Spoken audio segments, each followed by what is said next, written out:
The 1860 presidential election campaign. There were three particularly unusual features to the 1860 presidential campaign. Douglas toured the country, North and South, in an effort to maximize support for his candidature. This broke with the tradition of the times that presidential candidates did not actively campaign. Lincoln stayed at home in Illinois, coordinating the Republican campaign. In three states, New Jersey, New York, and Pennsylvania, there was a fusion ticket. In an attempt to stop Lincoln's apparently inevitable victory, the three anti-Republican candidates agreed to combine their popular vote.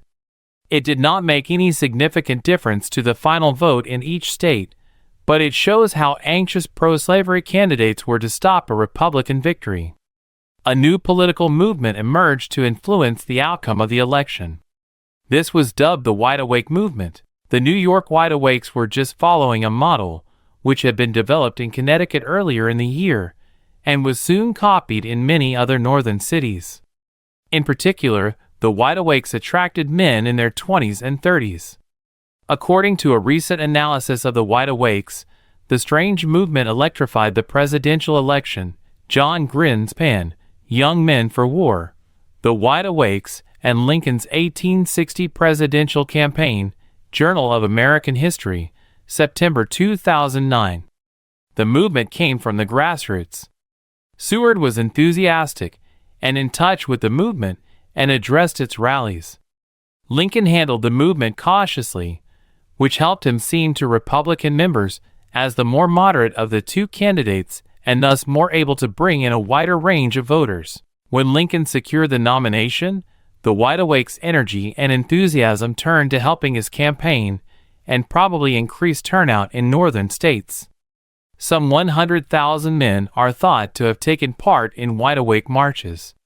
Their effect on voters' choices is impossible to measure, but, if nothing else, the Wide Awakes were a sign of unstable times. In the South, the sudden appearance of the Wide Awakes was viewed much less positively. On September 22, 1860, the Nashville Union, an American newspaper in Tennessee, reported the Wide Awakes were the forces by which the South is to be whipped into submission to the rule of Abraham Lincoln. When the election came, the excitement and strongly held views meant that there was a high turnout of over 81%. Lincoln's support nationally was only 40% and depended entirely on northern states. No slave state voted for him. In many states south of the Mason-Dixon line, he did not even appear on the ballot. Nevertheless, he was the most successful of the candidates, and the distribution of his popular vote meant that he was easily able to win the Electoral College. This success owed something to the split in the Democratic vote between Douglas and Breckinridge. Breckinridge too won purely in the section that had nominated him, and he would go on to serve as a Confederate general. John Bell of the Constitutional Party, who won only the support of his home state of Tennessee in the election, would vote for its secession in a close-run referendum in June 1861. Unlike the other candidates, Douglas won votes in both slave and free states, but his support was spread too thinly, and despite coming second in the popular vote, his result in the Electoral College was poor.